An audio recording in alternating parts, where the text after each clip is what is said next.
నమస్తే, welcome to Telugu one news. నేను గోపికృష్ణ. గుడివాడ అమర్నాథ్ మంత్రి గుడివాడ అమర్నాథ్ ఆయన మంత్రిగా ఉన్నప్పుడు సెన్సేషనే, ప్రస్తుతం సీట్ల కేటాయింపులో కూడా సెన్సేషనే. సీటు కేటాయించలేదు గుడివాడ్, అక్కడి నుంచి అనకాపల్లి నుంచి పంపిస్తున్నారు అన్న ఆయన కన్నీళ్లు పెట్టుకున్న సెన్సేషనే.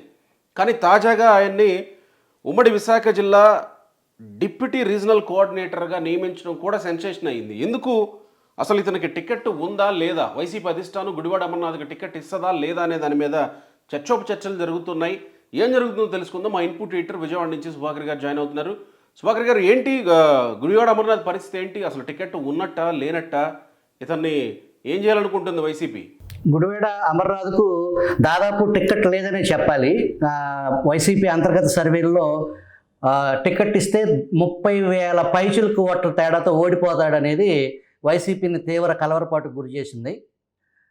దాంట్లో భాగంగా 2 రోజుల క్రితం ఏదైతే పార్టీ బాధ్యతలకు సంబంధించి విశాఖ జిల్లా రీజనల్ డిప్యూటీ కోఆర్డినేటర్ పదవి, అది కూడా ఒక మంత్రిగా పనిచేస్తున్న వ్యక్తికి కోఆర్డినేటర్, ఒక జిల్లాని కోఆర్డినేటర్ చేసేదానికి అవకాశం కల్పించకుండా రీజనల్ డిప్యూటీ కోఆర్డినేటర్ అనే ఒక పదవిని క్రియేట్ చేసి అతనికి ఇచ్చారు.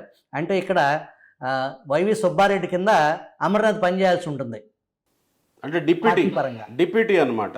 డిప్యూటీ కాబట్టి సుబ్బారెడ్డి కోఆర్డినేటర్గా ఉన్నారు. సుబ్బారెడ్డి అసిస్టెంట్గా ఇతను పనిచేయాల్సి ఉంటుంది అమర్నాథ్. అది కొంచెం అమర్నాథ్కి షాకింగ్ న్యూస్ అని చెప్పాలి. కానీ అనకాపల్లి ఎంపీ టికెట్ మీద కూడా హోప్స్ పెట్టుకున్నట్టున్నాడు కదా అమర్నాథ్ పెట్టుకున్న అక్కడ యలమంచిలి, చోడవరం, పెందుర్తి నియోజకవర్గాల్లో కూడా అమర్నాథ్ ట్రై చేశాడు. కానీ చోడవరం నుంచి దిగాలనుకున్నప్పుడు యలమంచిల్లో ఉన్నటువంటి ప్రస్తుత కన్నబాబు తీవ్రంగా వ్యతిరేకించారు. అక్కడ వైసీపీలో ఇతన్ని వ్యతిరేకిస్తున్న అభ్యర్థుల సంఖ్య చాలా ఎక్కువగా ఉంది. పెందుర్తి ప్రస్తుత ఎమ్మెల్యే ఆదిప్ రాజ్, ఇక్కడ వైవి సుబ్బారెడ్డి ఆశీస్సులు ఆయనకి పుష్కలంగా ఉన్నాయి. ప్రతి నియోజకవర్గం 2-3 నియోజకవర్గం ఇక్కడ వ్యతిరేకత ఉంది కాబట్టి, సర్వేలు డిఫరెంట్గా చెబుతున్నాయి కాబట్టి విశాఖ జిల్లాలో 2-3 నియోజకవర్గాలు ఏదో ఖర్చు వేద్దామని చూశారు. కానీ అక్కడ ఏ రకంగా కూడా అతనికి వైసీపీ అధిష్టానం నుంచి ఆశీస్సులు లేవని చెప్పాలి.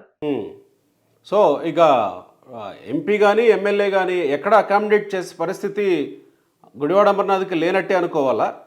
గుడివాడ అమర్నాథ్ రాజకీయ జీవితం ఇక ముగిసిపోయిందనే మనం చెప్పాలి. ప్రస్తుత వైసీపీ అంతర్గత పరిశీలకుల అభిప్రాయం మేరకు అతనికి భారీ స్థాయిలో ఓడిపోయే పరిస్థితి ఉంది కాబట్టి పార్టీ బాధ్యతలు కూడా డైరెక్ట్గా రీజనల్ కోఆర్డినేటర్ పదవి ఇవ్వకుండా, ఒక రకంగా చెప్పాలంటే డిప్యూటీ అంటే అసిస్టెంట్ అనేది ఇంకొక అర్థం వచ్చేలాగా సుబ్బారెడ్డికి చేతి కింద అసిస్టెంట్ లాగా అమర్నాథ్ని నియామకం జరిగిందని మనం చెప్పొచ్చు.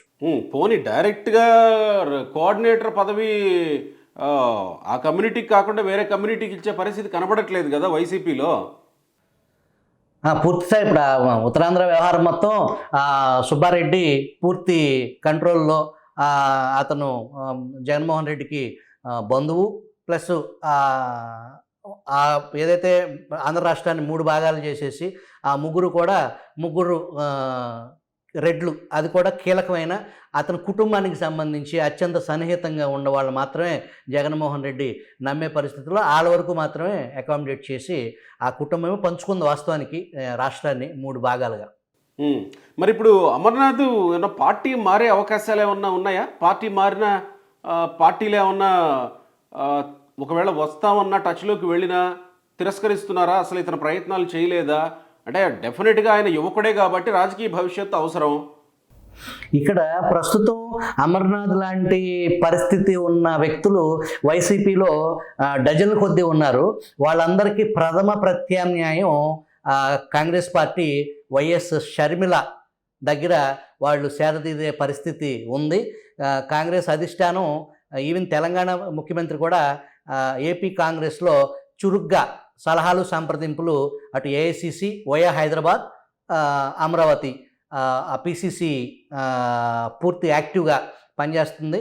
దీనికి సంబంధించి ఏపీ పిసిసిలో అంతకుముందు ఎన్నడూ లేని విధంగా వార్ రూమ్ అనే దాన్ని ఒకటి ఏర్పాటు చేశారు.